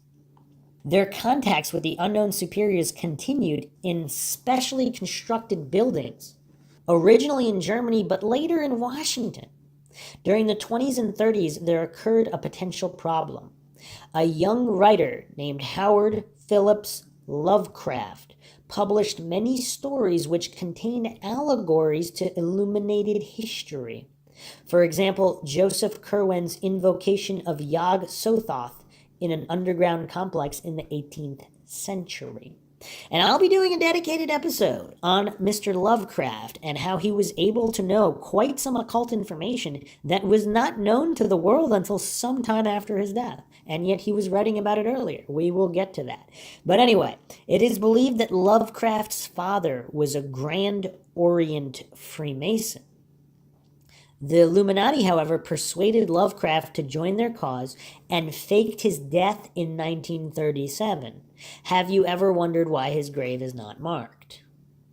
Another incident occurred on October 21st, 1967, when occultists attempt to raise the Pentagon. They were given permission to approach it but prevented from completely encircling it. However, in 1975, a crisis developed that threatened the very foundation of the Illuminati. A book claiming to be a fantasy novel appeared. This book was mostly fiction, however, it hinted at the secrets of the Illuminati, even going so far as using Lovecraft's term, Yog Sothoth, for the unknown superior. To this day, it is not known whether the authors were renegade Illuminati or whether the information was acquired from informers within the organization. The book was called Illuminatus. Immediately, the Illuminati convened an emergency meeting in Sesmi, Turkey. There they discussed a contingency plan to restructure the organization and to move the Pentacle of Invocation to a new location. They decided on setting up a small computer company in one of the smaller cities of the United States as a front. That year, the Microsoft Corporation was founded. But why did the Illuminati select a software company and not, say, a company that manages investments or makes kitchen appliances? The answer lies in symbolism. Perhaps because of their involvement in mystic arts such as the Kabbalah, the Illuminati have always had an affinity for symbolism. There is a reoccurring legend about a device in the form of a human head which could answer yes or no questions. Some link this device to the Knights Templar and their god Baphomet. Others claim that Pope Sylvester, who lived in the 10th century, brought such an object back from India, where he met the 9 unknown men. This device is extremely suggestive of a computer of some sort, and if it did exist in anything more than hermetic allegory, it could not have been manufactured by any human civilization of the time whose existence is known. Hence, the Illuminati decided to use a computer company as a front. It has already been speculated the name of the founder, Bill Gates, is a code, much as Adam Weishaupt was a code. Bill Gates, like a dollar bill, currency, gates of hell, gates of what? That's kind of bizarre. But that is an interesting name, Gates. How many people are named Gates? I don't think it's that rare of a last name, but I don't know. Apart from being the name of a magician in Aleister Crowley's novel Moonchild, Gates is a reference to the unknown superior and the gateway between ordinary reality and the invisible world. Lovecraft himself referred to Yog Sothoth as the Gateless Gate. By the same token, IBM can be said to stand not for International Business Machines, but rather for Iacobus Burgundus Molensis, or Jacques de Molay, the last overt Grandmaster of the Knights Templar, whose name was borrowed by the Bavarian Illuminati for one of their ciphers. One must also not forget that a Microsoft Network administration tool currently under development is named Hermes, after the god of alchemy, and that a line in Umberto Eco's novel Foucault's Pendulum reads quite clearly, Microsoft Hermes. This is from Foucault's Pendulum, page 602. Why here? Because we aren't far from the temple. Where is the temple, or what's left of it? I retrace my steps north and find myself at the corner of Rue de Montmorency, at number 51, that's an interesting number, the house of Nicholas Flamel, between the Baphomet and the temple. The shrewd Spagyric knew well with whom he was dealing. Poubelles full of foul rubbish opposite a house of undefined period.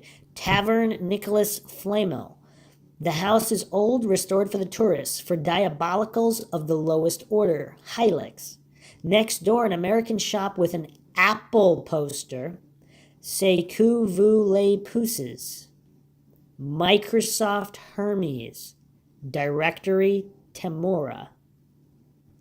Now I'm in Rue de Temple. I walk along it and come to the corner of Rue de Bretagne and the Square du Temple, a garden blanched as a cemetery, the necropolis of the martyred knights. So Microsoft was founded in 1975, and Umberto Eco's novel was first published in 1988. He's an Italian writer and philosopher. It was first published in English in 1989. Very interesting. All probably mere coincidence. All right, so several online commentators have come up with theories on dissecting the name Bill Gates even further. One individual writes this: the code in Gates is made amply clear, but what is encoded in Bill? The North American Lodge of the Bavarian Illuminati is logically enough known as the Bavarian Illuminati. The name of the Bavarian Lodge is obviously not in English. It's the Alten Erleuchteten Seher Bayerns, the ancient illuminated seers of Bavaria. The German-style abbreviation of Bavarian Illuminati is the B.ILL,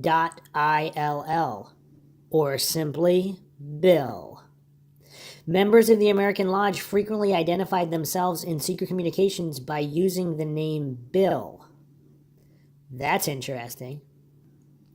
But the official designation for the American Lodge is the Secret American Daughter Organization of the Illuminated Seers. That is Geheim Amerikanische Tochtergenossenschaft der Erleuchteten Seher, or Gates. Now, how many coincidence stacks are those? That's kind of interesting. It is nothing more than a reminder of the Cthulhu motto Novus Ordo Seclorum on the United States dollar bill. Does it refer to secret? The numerical value of bill in Hebrew and Greek is 72, which is the number of divisions in the Illuminati pyramid. Gates in Hebrew is 78, which is 13 by 6. Thus, Bill Gates is a description of the pyramid, 72 divisions, 13 levels, and 6 sides, using the flat top where the eye in the triangle sits. And finally, of course, Bill is the anagram of LILB. I think I hardly have to comment on the significance of this. lib.exe, of course, is the Microsoft Library Manager. Manages the library of Common Object File Format. LIB can also be used to export files and import libraries to reference exported definitions. All right, another very popular conspiracy theory, although it's rumored to go back to 2002. And this is, of course, putting in Q33NYC in the Windings font in Microsoft Word.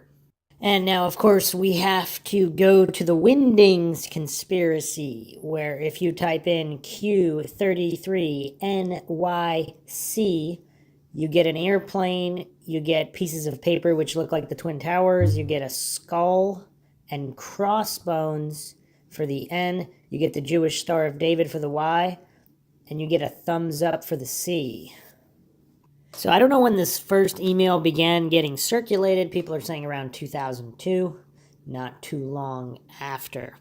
So I will read an article here, make of it.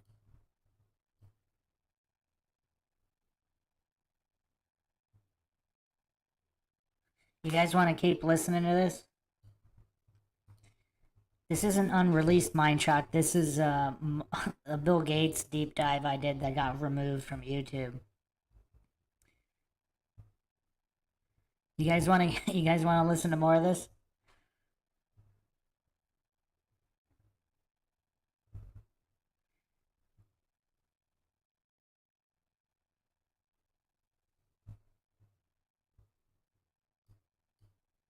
I don't remember what article I was reading here, but there's more.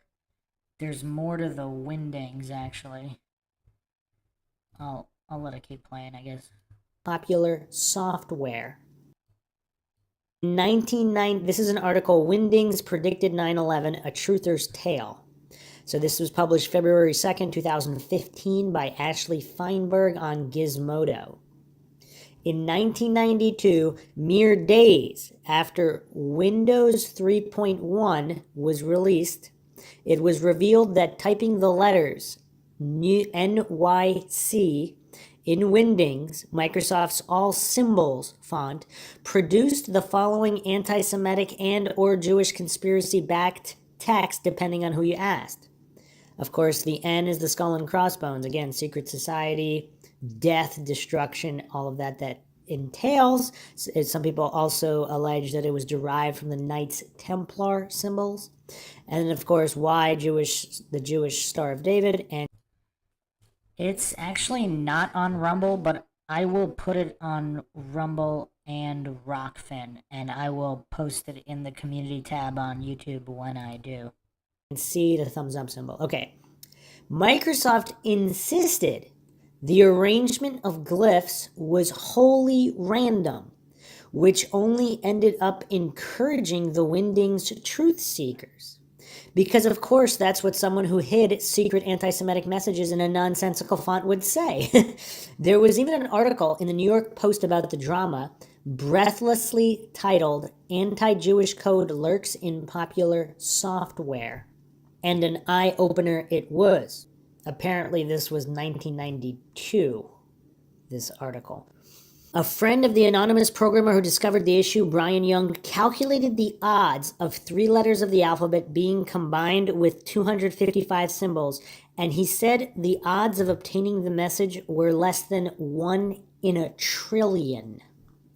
Now, that poses the question for certain coincidence theorists who, they are so cognitive dissonant, they're going to dismiss anything and everything, even when the odds are 1 in a trillion. That's kind of bizarre. Is that logical? I don't know. I found it hard to believe some of the stories about the resurgence of Nazi sympathizers, but this puts things back in perspective. Things eventually got so bad that Microsoft had to take great pains in its 97 release of Webdings, the Unicode-compatible version, to ensure that there would be no New York Jew skull-related confusion. You'll notice that typing NYC in Webdings produces quite a different message. It's an eye and a heart in New York City, or some kind of city. I don't know what that is. But the reincarnation of Nostradamus in font form wasn't done prophesizing yet. A few years later, at the height of the Y2K frenzy in 1999, people found that typing millennium in Wingdings would give you the following promise. A bomb, hand, frowny face, pointing to the frowny face, 2 skull and crossbones, a hand, the Christian cross, and then another bomb. Spooky, but what does it mean? Possible translations include, you can't stop the bomb, sad people will be killed, say goodbye, where's your God now, bomb. Computers are about to revolt, so let's all buy bottled water. That's a weird one. Lyrics to Zombie by the Cranberries. Okay. Even though Wingdings wasn't correct in its prediction that time, at least as far as we know, there is a case to be made that this is, in fact, hell. The font had more up its sleeve. In the weeks following 9/11, some variations of the following email got sent around to the severely shaken masses. One of the planes that hit the Trade Center towers was flight number Q33NY, and that's actually not true, but there was a 33 in the flight number. 33. The number of the Freemasons, the degrees of the Freemasons. 33 that appears everywhere. I mean, degrees, latitude, above and below the equator. It's just 33 is just a number that has been intertwined with Freemasonry, the Illuminati, and occult for a very long time. Open a new Word document, type in the letters Q33NY, highlight it, enlarge the font to 48, click on the font style, and select Wingdings. You will then be amazed. Should you decide to follow the email's instructions, this is what you'd find. Airplane, sheet of paper, it looks like Twin Towers, skull and crossbones, Jewish Star of David, and then the thumbs up. Okay, again, this one has two interpretations, depending on which school of thought you ascribe to. It's either depicting a Jew-orchestrated 9/11 or a 9/11 specifically targeting Jews. Both, however, are irrelevant considering the fact that there was no plane with the number Q33NY. How is that irrelevant if there was a 33 in the plane number, in the flight number, and you have a plane going into towers and a skull and crossbones and the occult symbol? It's now attributed Star of David, but that's a very occult symbol. All right. Even more interpretations if there are voices in your head telling you to burn things. 33 is the sum of September 11 plus the flight number 11 plus the Twin Towers that look like the number 11. The jet, the towers are self-explanatory. The head and skull can be seen as death, but in Maxwell's website, he represents this as the secret society known as the Skull and Bones. Ex-President George Bush was supposedly in it. The star represents the Order of Zionism, and the thumbs up, of course, represents right on. In the evidence following the 9/11 attacks, Microsoft even went so far as to comment on the assertion that a neo-Nazi programmer had hidden secret anti-Semitic prophecies inside their font made of suns and puppies. Again, a spokesperson for the company told Wired that, to Microsoft's mind, it's very unfortunate that people are bringing this up again in light of the tragedy, and that it had found no evidence of malicious intent. The fact that Microsoft had to comment on this on multiple occasions is equal parts absurd and delightful. But despite everything, there is one very real thing we can glean about Wingdings from its unfortunate online reputation. It is the ultimate Rorschach test and modern conspiracy theorists' wet chemtrail-soaked dream, meaning that those convoluted strings of symbols will be a truther goldmine for years to come. But shouldn't it be? I mean, why would you, again, if you're not falling for logical fallacies, appeal to incredulity fallacies, cognitive dissonance, unscientific, faith-based biases instead of objective, logical, neutral observation and analysis? Because again, obviously 99.9% of Microsoft programmers wouldn't know about it. But again, if there is an occult secret code, I mean, what are the chances? Again, you have to just say, what are the chances? So when the font was exactly developed is unknown, but supposedly it was originally created in 1990, but dates vary. So, very, very bizarre. What to make of it? I don't know. Also, Q is attributed by some meaning the hidden source. I don't know if I mentioned that earlier, but yes, so Q33, NYC, 33, of course, very prominent number. And then you can make a lot more numerology-based connections with 9/11 and 33, adding up the passengers killed in flights and all of these things, other attacks that occurred exactly 911 days after 9/11. I mean, it's just, the numerology is just a rabbit hole on its own. Don't really want to get into that right now. But the Q33 NYC was very, very curious indeed, especially when you consider the odds. When you consider the odds, yes. Or even Q33 NY if you don't want the heads up. New York, New York City, you don't really need the C, so very, very bizarre. All right, let's move on to Bill Gates and the coronavirus. Oh, definitely gotta stop that there. Definitely gotta stop that there. Okay. So, yeah, I will be putting that on Rumble and Rockfin shortly, within the next day or two. I'll try to get to that. Okay. So, Okay. So, yeah, that was curious, wasn't it? There's actually even more coincidences than I remembered with the flight numbers and passengers killed and all that stuff. Just really, really wild.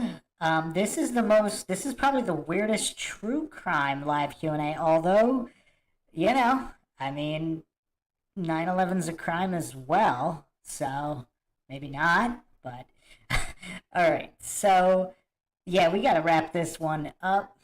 So, any final questions on this Q&A? Want to discuss maybe a case I haven't mentioned yet? Something else is here. Welcome. Yeah, this was definitely a wild one. I mean, we're pushing 2 hours, so yeah, gonna wrap it up soon. Final questions. Final questions from all the astute mind shockers out there. Meg Loves Cute just got here. I will take one more question. We can talk about one more case we haven't talked yet about yet. Pinto Sack wants wants another story. What is it? Should I do bedtime story lives? I guess I'll also mention I will be doing a live Logic Olympics series where it'll be an interactive logical development stream where we're gonna it's not gonna be exactly like debate, but it'll be for developing logic. So I do have that in the works. I guess I could tease that a little bit. Pinto Sack wants to hear another personal story, I guess. Um, I don't know. I mean, this is supposed to be a true crime Q&A. Anybody got any questions on cases we didn't go over yet or cases they want to see covered? Something else is here says, I always do serial killer true crime docs at bedtime, just me. Meg Loves Cute Toolbox Killers. That one freaks me out the most. High IQ guy pairs with violent rapist and targets young girls chronologically while in a van. Yeah, that one, yeah. That's super creepy. I mean, there are certain crimes, I mean, honestly, I can only do so much true crime at once simply because, again, staring into that abyss, it's just so dark that I do have to limit it to a certain extent. Sun UV Liberty, Bruce McGuire, Between Two Oaks. Maybe it should be called Between Two Pyramids.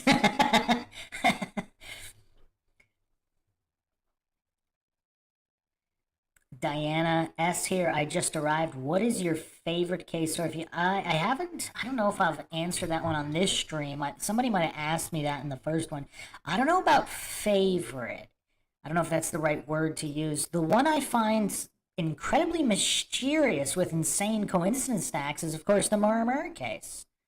I mean, I haven't seen any other case where you have coincidence stacks a mile high at the missing person's college, place of employment, and then you have a vehicle, and then there's another mountain of coincidences where the staged vehicle, possibly staged vehicle, ends up. And then you have a whole nother circle of individuals in the DC area.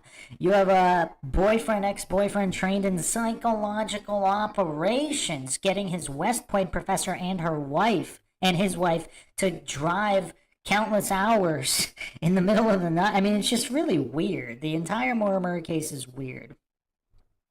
I believe Maura Murray the case can be solved. I am doing another dedicated Maura Murray live Q&A, probably around the weekend, covering Julie Murray's new podcast, and new information.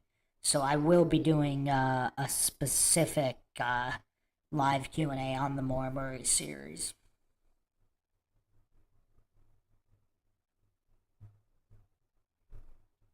Megan Z, Kansas City black prostitution going missing. Yeah, I think, was it you who requested that? That was requested a while back. I mean, I have a long list of cases, and obviously I want to be very, very comprehensive in the analysis on them. So it does take a fair amount of time to go through all the cases. Sun UV Liberty, Bruce, have you looked at the similarities between some of the Jack the Ripper victims and the punishments prescribed in the Masonic oaths? The Jack the Ripper case, I've actually spent, even though I only released a few episodes in that series, I've probably spent almost as much time on the Jack the Ripper case as the Maura Murray case. I mean, I've spent so many countless hours. I've actually been going through over 100 suspects, and I've actually been using AI for that. If you haven't checked out the AI analysis of suspects, I think I did the first 30 suspects in AI analysis. I'll probably do a re-release of that as a premiere, just combining all the suspects because I split it up. I still have a few more there. Yeah, there's a lot. Yeah, there's a lot there overlapping secret societies, Freemasonry, and royal families, and all of that. Diana S says, wonderful. Julie Murray is good. I appreciate your coverage on Johnny Gosh. Is he alive? Is his mom alive? I actually do have a new Johnny Gosh episode coming. I will be going over some information Noreen Gosh had sent me in emails that she gave me permission to share.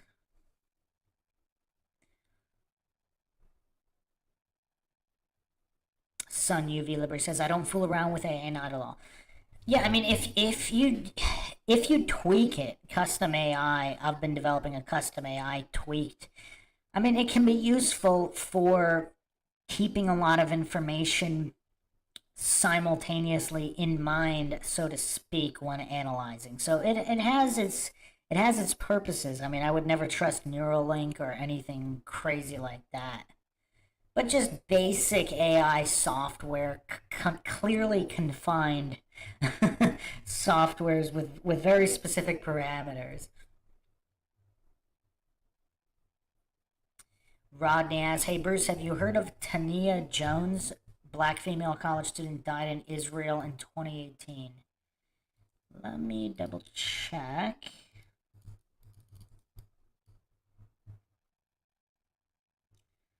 I don't believe so. Missing college student Tania Jones drowns in Tel Aviv. Huh. Is there some suspicion of foul play? She was found on a beach in Israel Monday morning near where her friends said she went missing July 30th, 2018. So, okay. Huh. She was swimming with two other students just after midnight Saturday when they got caught up in a strong current. Is that, and she's from Fort Myers, Florida. 7-week exchange trip in Jordan. So is that common to go swimming after midnight? I don't know. That might be a weird one.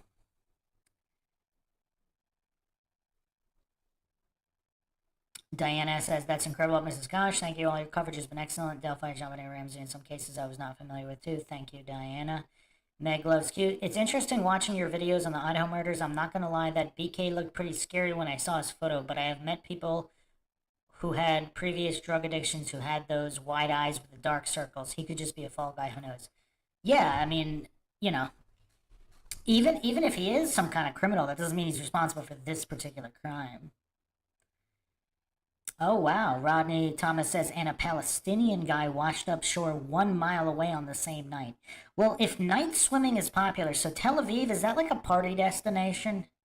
I think that's kind of like a, is that like the Ibiza of the Middle East? I think I've heard a lot of people go to Tel Aviv to party, or at least they used to, obviously, before this new conflict. So if there were really strong currents that night, I mean, I guess maybe it would be expected. I don't know. I mean, I got to look at the stats. If I cover the case, obviously I'll check all the stats for the normal amount of drowning deaths. So if that's all in line with statistics, I mean, that doesn't mean it wasn't fishy, but